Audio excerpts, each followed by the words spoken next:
Hey everybody, I'm redoing this one because that other one had some static on it, and so I'm going to listen to this before I publish it and make sure that it's good and clean.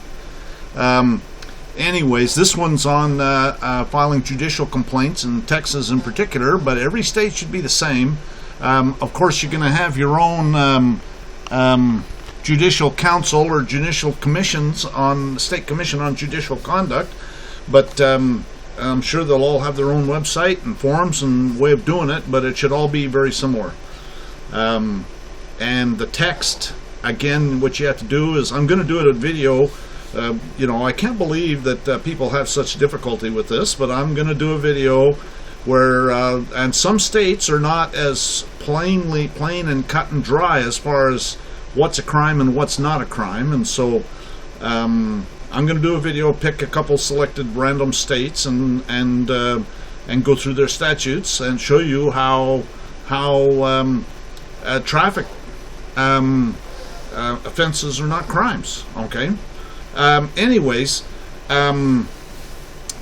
this one here is about the State Commission on Judicial Conduct and how to file a complaint. Now, this is the Texas State Commission on Judicial Conduct. This is their website. This is right here is a form. You can click on this form right here, and so then you submit this thing, you fill it out. Now this thing is kind of interesting because so you can go through here and select the type of court it is, and then we'll go to Tarrant County, and then we'll go to Colleyville. And this is pretty slick actually, because they list all of the judges that are in that court. So now Sarah Del Carmen's the chief judge, but there's obviously these other ones too. So again, that's pretty slick there.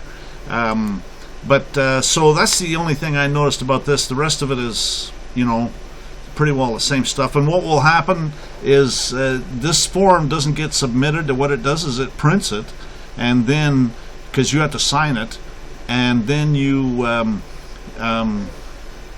mail it in. But the thing is that they want a date of birth right here, and if you don't do it in the right format, let's try it here and see what happens. See? Yeah. Now, I don't know if it'll let you print it like that or not, but I'll show you how I do it in this. I have another form that I got a hold from them, and so I've submitted several complaints. We'll see if they come back and want to tell me that it's the wrong form or not. But so now, see, date of birth required. See, these are some judges' disciplinary actions. Now notice there's several. There's public sanctions, there's private sanctions, and notice they got them organized by years. There's resignations, and there's a bunch of them that have resigned, and then there's suspensions. And this is very enlightening here, okay, because this one was suspended pending a criminal matter. Okay, so again, I think you can bring up, like, the stuff I'm bringing up is criminal, okay? And so they obviously bring charges against him, if it warrants it, okay? And so this is 15A. I'm not sure what 15A is. Probably some sort of, I think there's a Texas Code of Judicial Conduct too, and so if it's a violation of that code, I'm not sure. But the bottom line is that, and then this one here, Don Gaddis was lifted with dismissal of the criminal matter. Okay, so there's pending criminal matters. This is August 16th, 2018. So they haven't taken this off of the website either. So these pending criminal matter 2015. Obviously, that would have been resolved by now. Closed with resignation agreement. Okay, so they agree to leave. Okay. Pending criminal trial. okay, Conroe, Texas, Montgomery County judge, closed following conviction, judge no longer in office. Okay, so he's get some free room and board in Corbar Hotel, I'll bet. Anyways, so the point being is that this is one way that we can use to resolve or get these judges slapped, and the more people that do it, then the more likely that they're going to be a little bit more careful when they're treating anybody. Okay, they're going to be a little bit more careful about how they treat everybody, and quit walking all over them like the whores like to do. And so this website is pretty interesting. I got a thing about opinions.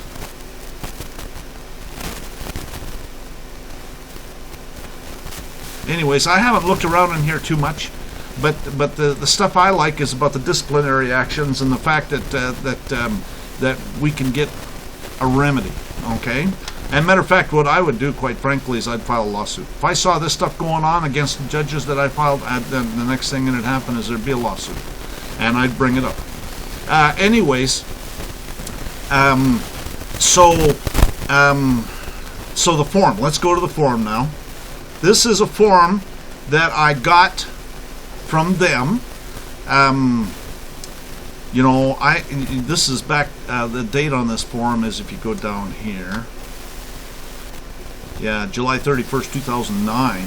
So I've had this form for a while, and I used it to file some complaints against judges back then.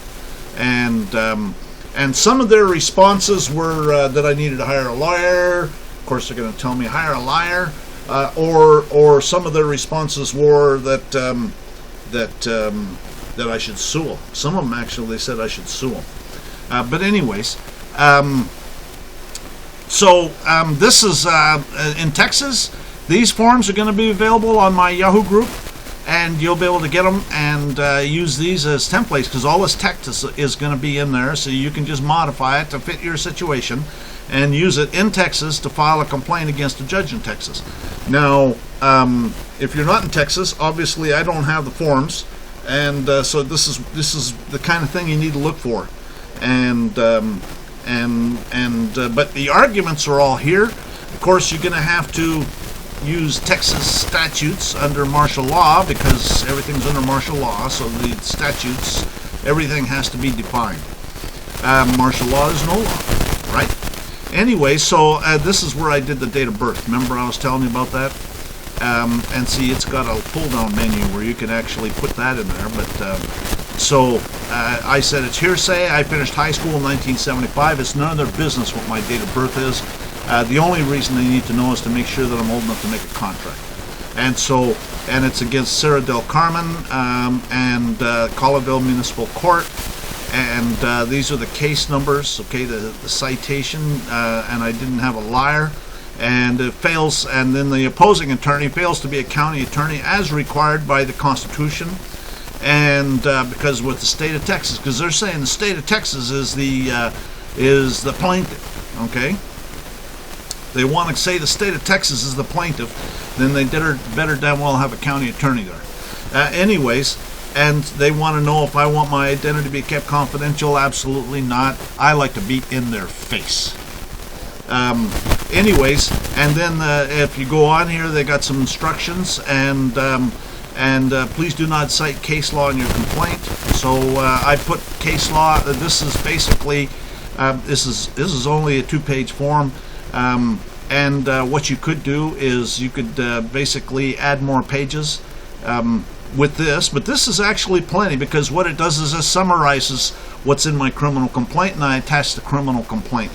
And so I was assaulted and unlawfully arrested for expired registration when registration's none of their business, under Texas Government Code 502.003. Let's change that. Which is a Class C misdemeanor, which fails to be a crime under Texas Government Code 79.001, because a Class C misdemeanor is punishable by fine only under Texas Penal Code 12.23. Therefore, there is no probable cause to arrest me and no lawful arrest, and it's a civil matter, as evidenced in the demand to dismiss and its attached declaration of criminals, which is attached here to, all of which is incorporated herein by reference in its entirety. And that was another thing that I was going to put here. And just let me, right here. Right, so we'll go through that a little bit too. So, continuing on. Their Gestapo thug issued a citation, and I rejected their offer of contract pursuant to Regulation Z as evidence in the Declaration of Criminals, which is attached here too, all of which is incorporated herein by reference in its entirety. See, I incorporate this other stuff and by reference and into this by referencing it, and then I attach it. Under instructions from Del Carmen, the administrator of Del Carmen's so-called court sent several threatening letters through the mail in violation of 18 U.S.C. 1341 and 1342 as evidence in the demand to dismiss and the Declaration of Criminals, a two copy of which is attached here to, all of which is incorporated herein by reference in its entirety. I failed to show for their kangaroo court, and Del Carmen issued a warrant for a civil matter, and in violation of Texas Transportation Code 707.019 and under Texas Penal Code 3810, failure to appear is punishable by a fine only.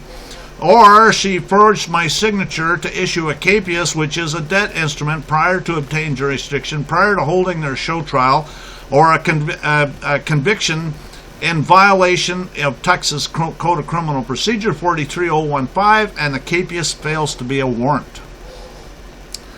So I'm not quoting any court citations, right? They don't want case law in here, so that's fine. I'm just summarizing it, right? And this case law is in the affidavit. I was subsequently unlawfully arrested based on Del Carmen's unlawful and illegal warrant, and she coerced an appearance of bond from me, accusing me of being a defendant when a defendant is someone accused of a crime under Texas Government Code 79.001, thereby demonstrating that this case was prejudged from the beginning. Because a charge for a Class C misdemeanor, which fails to be a crime but is a civil matter, and yet she's called me a defendant, which is somebody accused of a crime. Del Carmen was also assaulting me with the Roman cult Sestake Trust slave name and her coerced appearance bond, thereby demonstrating she intended to perjure her oath of office, and she intended to enslave me, which is also evidence of the fact that they offered me time served for the 2 days in their jail, thereby demonstrating that they're debtors' prisons in violation of Texas Constitution Article 1, Section 18.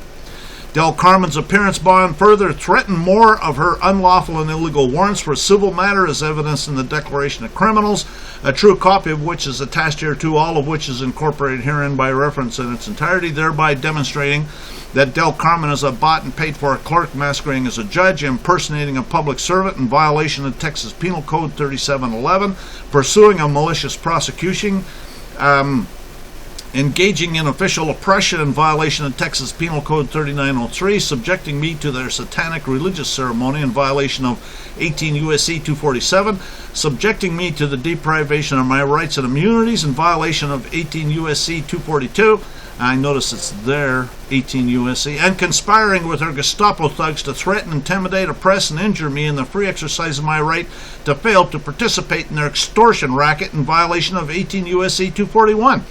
And the prosecutor fails to be a county attorney as required by Texas Constitution Article 1, Section 21, and is therefore impersonating a public servant, and Del Carmen knows it, which means it's a conspiracy. And it's not a court.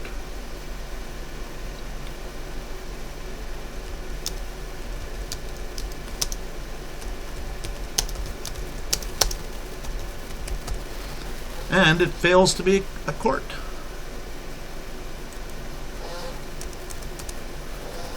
As a bar member and officer of the court, Del Carmen's required to know all of this, therefore it's deliberate, calculated, and malicious. So obviously I made a couple changes to this, so therefore it's not the one anymore that I sent in. So we'll see. You know, that's all I can say. So now let's look at the challenge to jurisdiction. Okay, this is right here.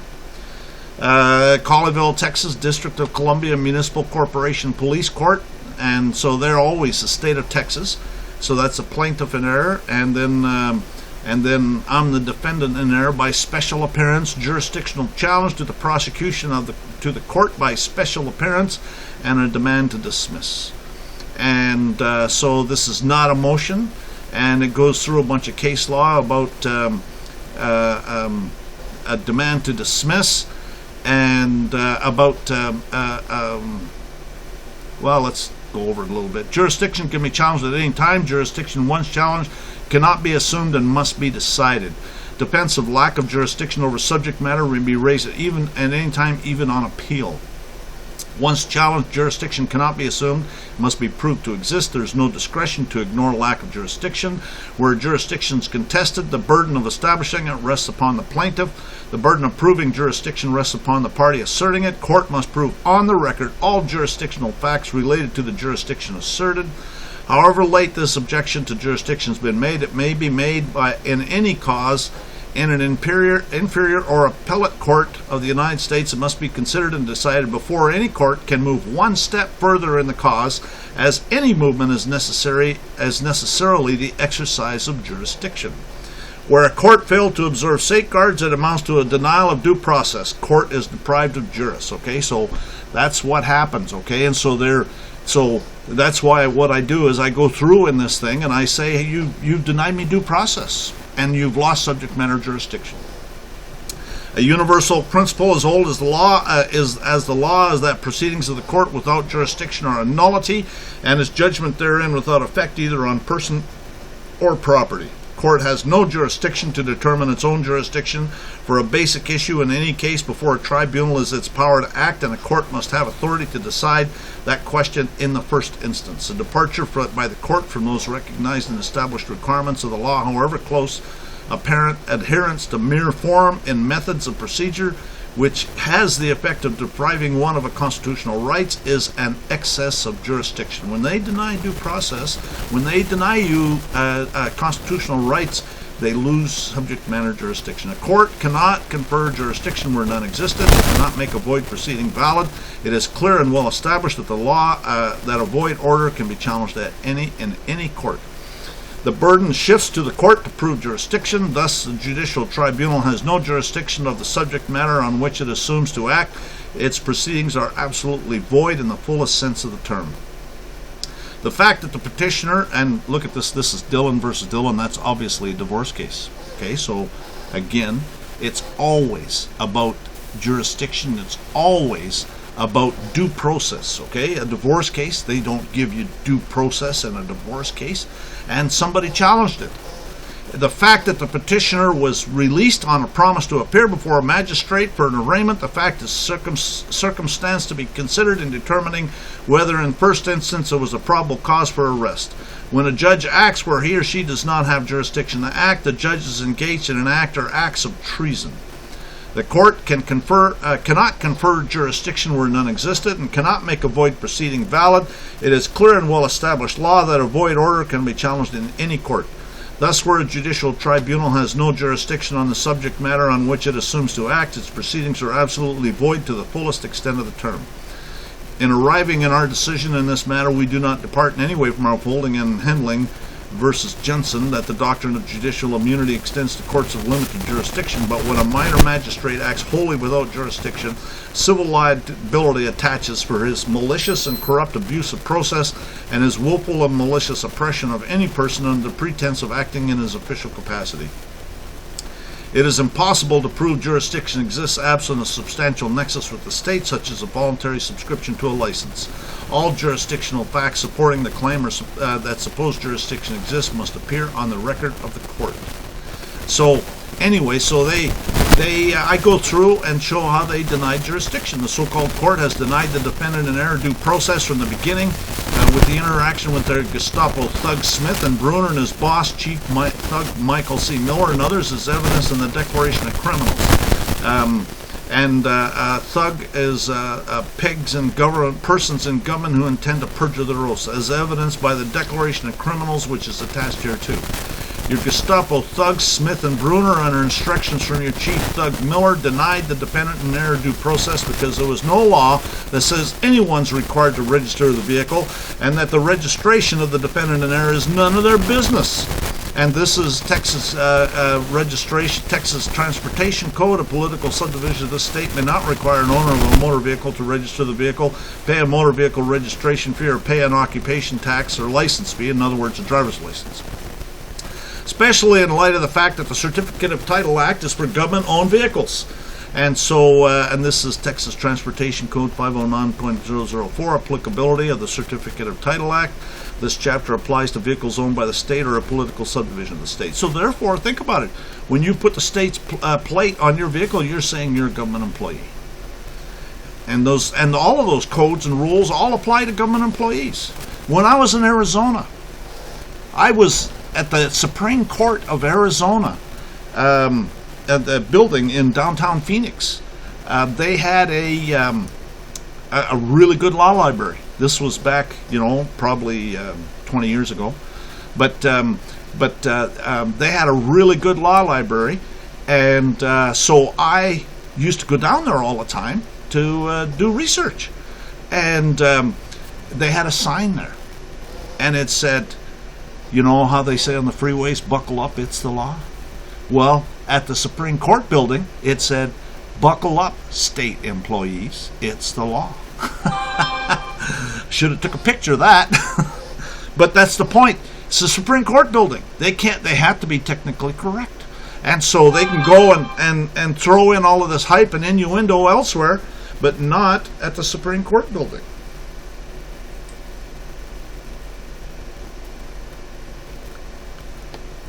Anyways, so that's what that's talking about now. And so then I talk about how I noticed the chief pig in Colleyville, and this is the text, right, of the notice and demand that I served on him by registered mail. Talks about consumer goods. Talks about how well, let's go through it a little bit. You, Michael C. Miller, I first of all, I served it on him by registered mail, and the proof of service showed that he received it on 26th of February 2019, which is about anywhere between 2 and 4 weeks before this incident with Colleyville happened. Anyways, paragraph 58 says, you, Michael C. Miller, private man acting as Colleyville Chief of Police, subordinates and successors are noticed that under your Uniform Commercial Code, as long as I do not carry passengers or property for hire with my private conveyance, there's no requirement to register it with the state of Texas. Goods are consumer goods if they're used or bought or used primarily for personal, family, or household purposes, or equipment if they're used or bought primarily for use in business, including farming or profession. And this is Uniform Commercial Code 9-109, classification of goods. And then there's a bunch of court cases that talk about it. Under UCC 9-109, there's a real distinction between goods purchased for personal use and those purchased for business use. The two are mutually exclusive, and the principal use to which the property is put should be considered as determinative. And then it goes on.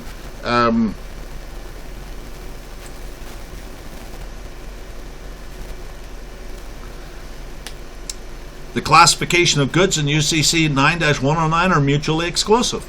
And then there's another one. Automobile purchased for the purpose of transporting buyer to and from his place of employment was consumer goods as defined in UCC 9-109.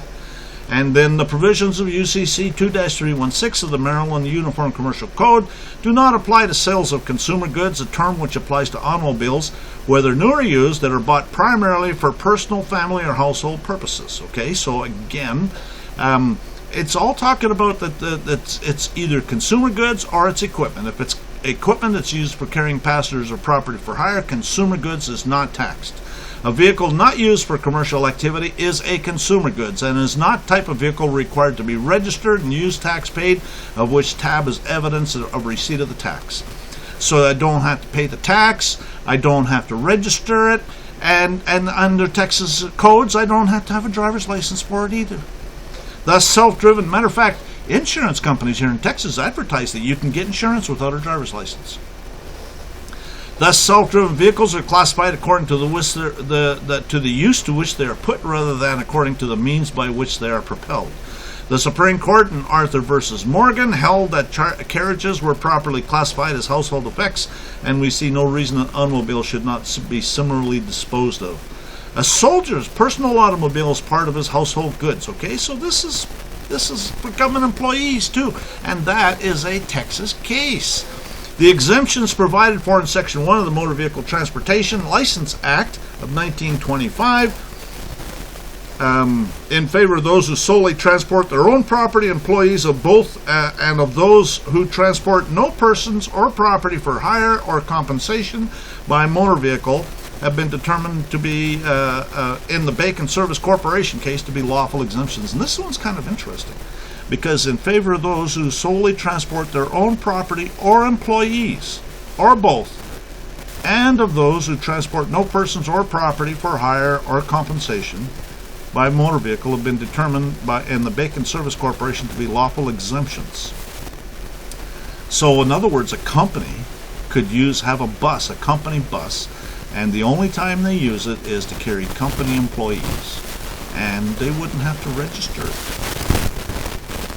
Consumer goods. Automobile for transportation to and from work. The use of a vehicle by its owner for purposes of traveling to and from his employment is a personal as opposed to a business use, as that term is used in UCC 9-109, and the vehicle will be classified as consumer goods rather than equipment. In view of this rule, a statutory provision that supervising officials may exempt such persons when the transportation is not on a commercial basis means that they must exempt them. And under the Texas Constitution, consumer goods, like my private conveyance, are not subject to taxation. This is Texas Constitution, Article 8, Section 1D. The legislature, by general law, shall exempt from ad valorem taxation household goods not held or used for the production of income, and personal effects not held or used for the production of income. Okay, and the Supreme Court in the United States ruled that income is corporate profits. Therefore, your Texas transportation code is for commercial vehicles carrying passengers or property for hire, and by U.S. citizens pursuant to 18 U.S.C. Section 31, and that's where it defines a motor vehicle as carrying passengers or property for hire.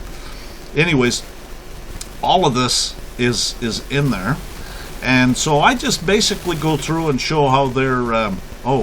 This is good. Well, this is they're violating my rights under the color of law, and 18 U.S.C. Conspiracy to violate rights under the color of law, and damage to religious property. And this is all in the demand to dismiss. Your Gestapo thugs Smith and Bruner are under instructions for your chief drug to fight the defendant in error due process when he arrested the defendant for a Class C misdemeanor of expired registration, no insurance, when a Class C misdemeanor fails to be a crime. Because a crime is a misdemeanor punishable by jail or a felony, and that's Texas Government Code 79.01. Crime means a misdemeanor punishable by jail or a felony, and a defendant is a person accused of a crime. So there's that I was talking about in that form. And when somebody convicted of a Class C misdemeanor can be fined by a maximum $500. Texas Penal Code 12.23, Class C misdemeanors. A person judged guilty of a Class C misdemeanor shall be punished by a fine only not to exceed $500. And then under Texas Penal Code 3810, bail jumping and failure to appear. An offense under this section is a Class C misdemeanor if the offense for which the actor's appearance is required is punishable by fine only, which means that they can only punish me by fine for failing to appear. Texas Penal Code 12.03, classification of misdemeanor. A Class C misdemeanor does not impose any legal disability or disadvantage. And so, since there was no crime, your Gestapo thug Smith, in conspiracy with his boss, Chief Thug Miller, and others, denied the defendant an error due process when he arrested the defendant with no probable cause. And then it goes into Article 4, an amendment prohibits law enforcement officers from arresting citizens without probable cause. Arrest made without probable cause violates the Fourth Amendment. Holding involuntary civil confinement is a massive curtailment of liberty, is tantamount to the infringement of being arrested, and can be made only upon probable cause. The test for police officer sufficient basis for probable cause: did the officer have a sufficient basis for making a practical common sense decision that a fair probability of crime existed? Once the officer's actions fail to satisfy this test, it may appear that no reasonably objective officer could have believed that probable cause existed to make an arrest. And then it says the Ninth Circuit Court of Appeals, citing cases from the U.S. Supreme Court 5th, 7th, 8th, and 9th Circuits, held that by definition, probable cause to arrest can only exist in relation to criminal conduct. Civil disputes cannot give rise to probable cause. And all of that's evidenced in the Declaration of Criminals. And all of which is incorporated here, and it's a malicious prosecution. Although probable cause may not be inferred from malice, malice may be inferred from lack of probable cause. So it's a malicious prosecution. Your Gestapo thug Smith, in conspiracy with his boss, Chief Thug Miller, denied the defendant an error due process when he denied the right to be silent, when he arrested the defendant and dragged the defendant in error out of the car, forcibly took property out of the defendant in error's pockets, and performed Smith's illegal search when there was no crime, no probable cause, no lawful arrest, as evidence in the police report and narrative that's attached to the Declaration of Criminals that's attached here too, all of which is incorporated here in reference in its entirety. Your Gestapo thug Smith, in conspiracy with his Chief Thug Miller, denied the defendant an error due process when Smith abused his official capacity, when Smith turned on his emergency lights and siren when there was no crime, no probable cause, and therefore no emergency. And abuse of official process. A public servant commits an offense with intent to obtain a benefit, to harm or defraud another. He intentionally and knowingly misuses government property, services, personnel, or any other thing of value belonging to the government that has come into the public servant's custody or possession by virtue of the public servant's office or employment, his emergency lights and his siren, as evidenced by the police report and narrative that's attached to the Declaration of Criminals that's attached here too, all of which is incorporated herein by reference in its entirety, all of which is evidence that their intent to be revenue officers in his private capacity, create a debt for their debtor's prison, and their intent to enslave the defendant in error, with their intent to engage in treason and their seditious conspiracy, and evidence that they are privateers when there is no crime, no probable cause, no lawful arrest, all of which is evidence of their extortion racket.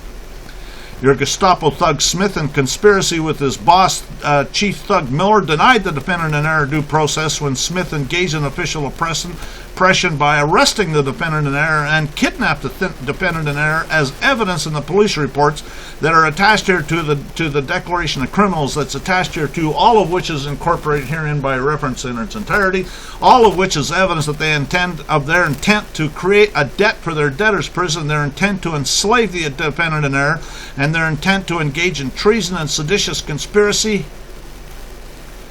And their evidence that they are privateers when there's no probable cause, no lawful arrest. I think that paragraph 7 is pretty similar to 6.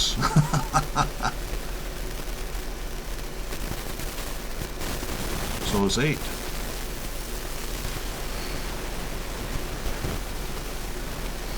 Okay, paragraph 9. Your Gestapo thugs in Keller denied the defendant an error in due process when they tortured the defendant in error. Oh, here we go. Yeah, this is important. Okay, so 8, your Gestapo thug Smith in conspiracy. Okay, so then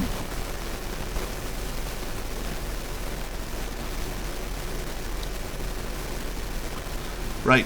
The defendant, paragraph 7 says they arrested and kidnapped as evidence in the police reports, and then they define it in paragraph 8. Kidnapped the defendant in error to his Keller buddies in their torture chamber, as evidenced in the Declaration of Criminals. And then paragraph 9, their Gestapo thugs in Keller denied the defendant in error due process when they tortured the defendant in error into giving evidence, and they engaged in theft in the defendant in error's image and the defendant in error's fingerprints as part of their booking process, as evidence in the Declaration of Criminals, which is attached here to, all of which is incorporated herein by reference in its entirety, all of which is evidence of their intent to create a debt for their debtor's prison, and their intent to enslave the defendant in error, and their intent to engage in treason and a seditious conspiracy. You're bought and paid for clerk masquerading as a Judge Del Carmen and conspiracy with Smith the thug, the thug and the Chief Thug Miller denied the defendant an error due process by issuing a warrant, which is also evidence in their prejudged in this case when their own codes prohibit a warrant. And this is Texas Transportation Code, failure to pay civil penalty. An arrest warrant may not be issued for the owner if the owner of a motor vehicle fails to timely pay the amount of the civil penalty against the owner, an arrest warrant may not be issued. The imposition of a civil penalty may not be recorded. As evidenced by the fact that the Grapevine Gestapo thugs arrested the defendant in error for this so-called warrant, and they're required to know that a warrant may not be issued for their so-called warrants, were in fact a capias, which is not a warrant. And a capias is not a warrant of arrest, which is the reason the defendant in error was in their so-called in their jail, so they could assault the defendant in error with their appearance to bond. Another denial of due process, and the fact that they're calling it a warrant is evidence that they knew it was not a warrant because they're setting up their good faith defense. And under Texas U.S. Code 2707 civil action, and under Texas Code of Criminal Procedure Article 3823, they're calling it a warrant. They're setting up their good faith. Oh, I thought it was a warrant. It was in the computer system as a warrant. Well, it's not a warrant. It says, actually in their paperwork, it says a Class C misdemeanor. So they're supposed to know, they're required to know that a warrant may not be issued for a Class C misdemeanor.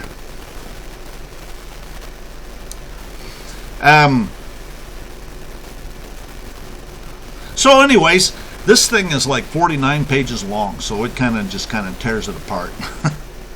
And so let's go into the criminal complaint. And that's this one here, but we're going to keep it short because I don't want to. This is already being longer than I want it to be, really. So we'll just cut to the chase.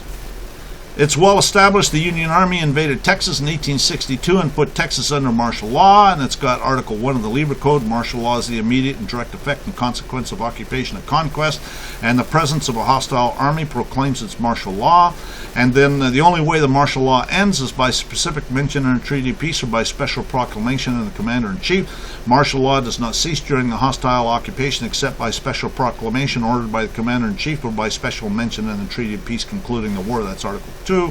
I witness that there was no treaty of peace with Texas or the Confederacy, and there have been no special proclamations ending the martial law by the President of the United States.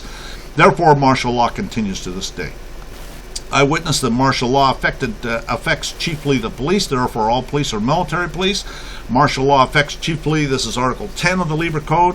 I witness that martial law affects subjects of the enemy. Article 7 of the Libre Code, martial law extends to property and to persons whether they're subjects of the enemy or aliens to that government. And subjects of the government employees and corporations created by the government.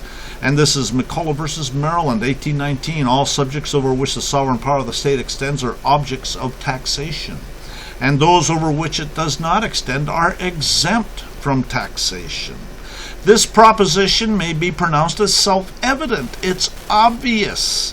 The sovereignty of the state extends to everything which exists by its authority or its permission, or have received privileges by way of a contract. And this is so important that everybody needs to understand this. This is Supreme Court case Carlisle versus United States, 1873. The rights of sovereignty extend to all persons and things not privileged. If you are privileged, you're not sovereign, okay? And it comes down to the evidence that you introduce, okay? So don't introduce evidence of any privileges if you are. Do not introduce evidence, okay? In other words, if you have give them that government ID, then they're going to pull up evidence in their computer system because they'll get a social security number, a date of birth, all sorts of crap. And there's privileges, so you're a slave. The rights of sovereignty extend to all persons and things not privileged that are within the territory. They extend to all strangers resident therein. That's found in the Bible, folks. This is as old as time itself. Not only to those who are naturalized and to those who are domiciled taken in, having taken up their abode with their intention of permanent residence, but also to those whose residence is transitories. Gee, that sounds like illegal aliens. And so think about it.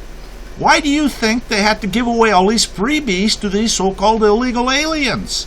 Because they got to get them in a contract. It's all about slavery. They want to enslave you. They want to offer you all of these privileges so they can enslave you. That's exactly what it's all about. That's what it's always been all about, folks. Anyways. And so then some of the stuff we already went over, what a crime is right here. And the Texas bail jumping that they is punishable by fine only. Failure to appear does Class C misdemeanor does not impose any legal disadvantage or legal disability or disadvantage, and they can only be punished by fine. And failure to pay the civil penalty, they may not issue a warrant.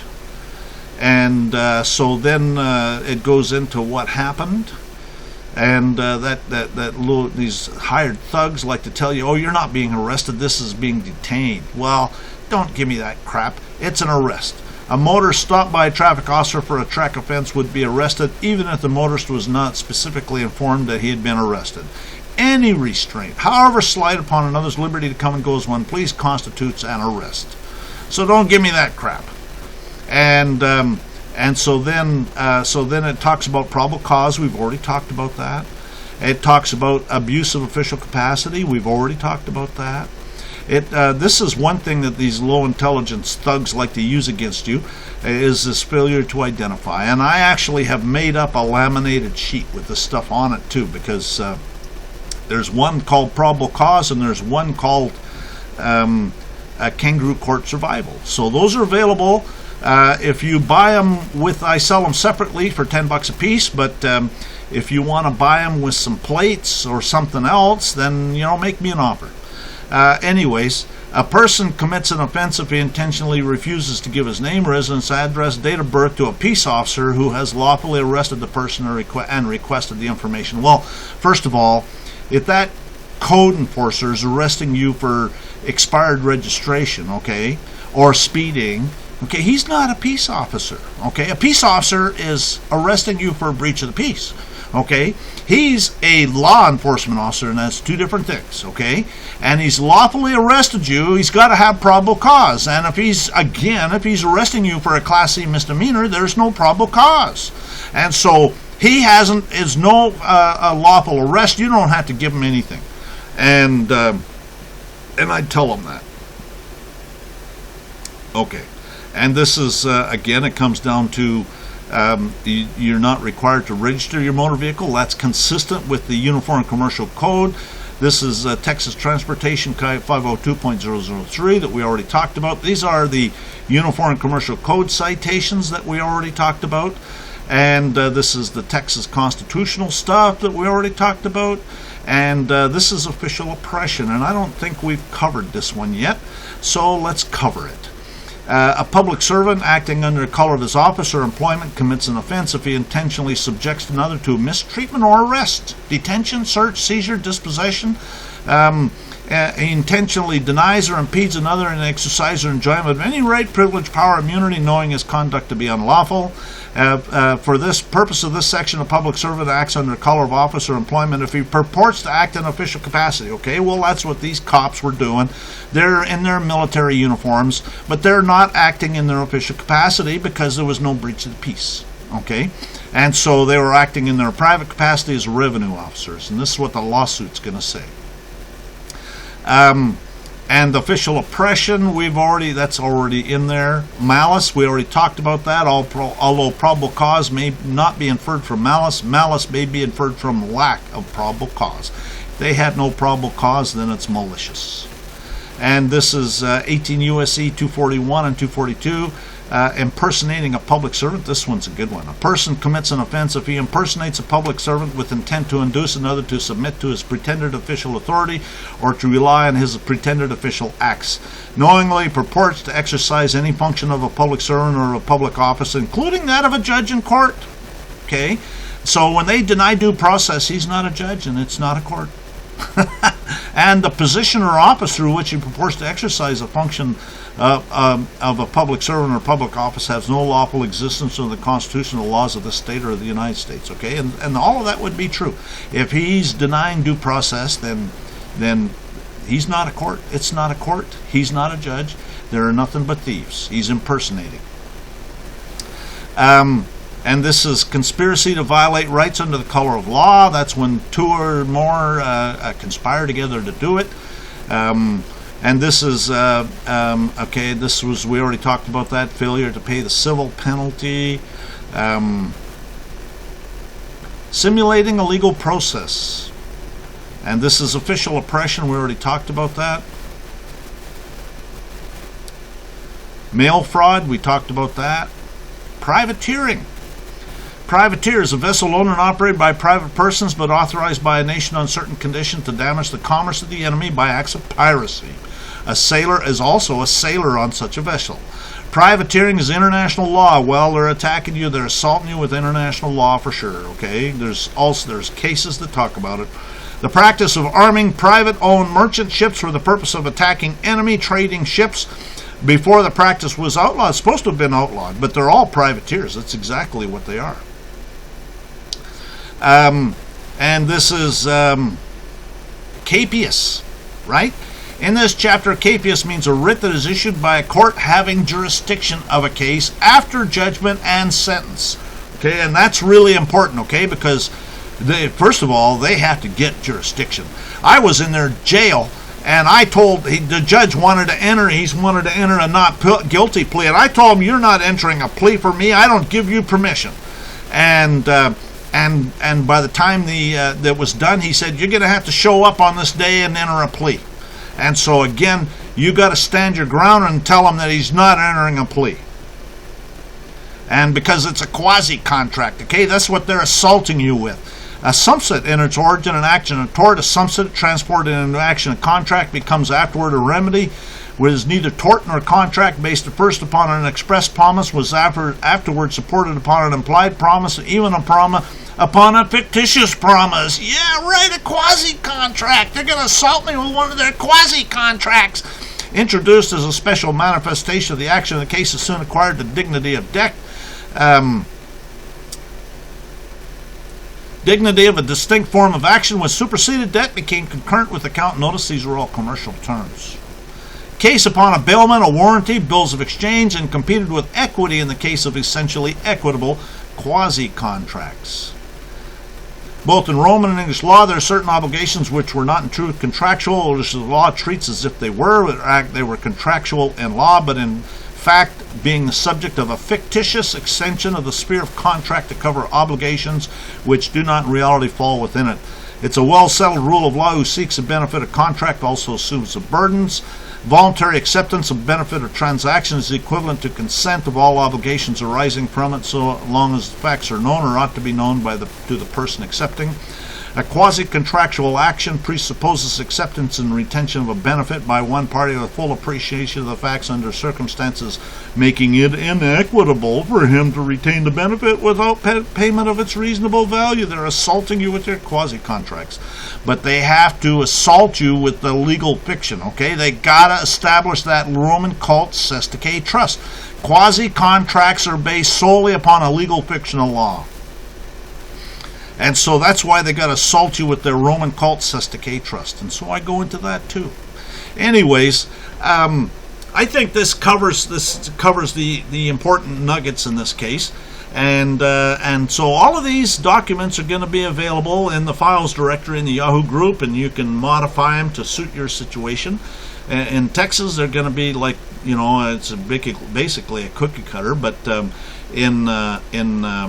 if you're in another state, then you can probably use the affidavit. You're going to have to find local court citations and things like that will help you with it, and file complaints against these clerks masquerading as judges. Okay, and I think I got a home run on this one. Quite frankly, I think I'm going to have some judges out.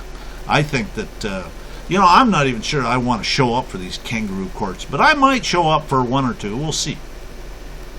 See what they do. I'll take a witness or two.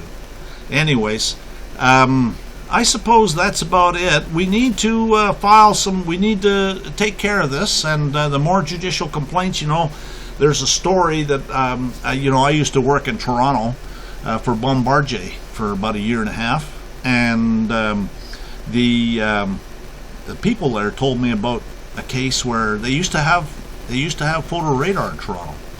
And they stopped it after about 3 months. And not many people know why they stopped it. Matter of fact, that's been like 20 years now probably. So it's been a while since they even had it. Not many people even know that they had it or why they stopped it. But so the reason they stopped it is because in 3 months they got 200 250,000 court cases. And so people were fighting it, and it didn't even have to be right. Okay, if you get enough people that stand up and say this is enough of this crap, then all of a sudden things will change. Okay, so you don't even have to be right. You just stand up and say enough of that. And but in this case, I think we can get some judges, maybe get them some free room and board in Corbin Hotel. And what will happen is the rest of them will see the writing on the wall, and they'll say, well, you know, they better start giving people due process and that kind of stuff. So anyways, thanks for watching. Have a great day.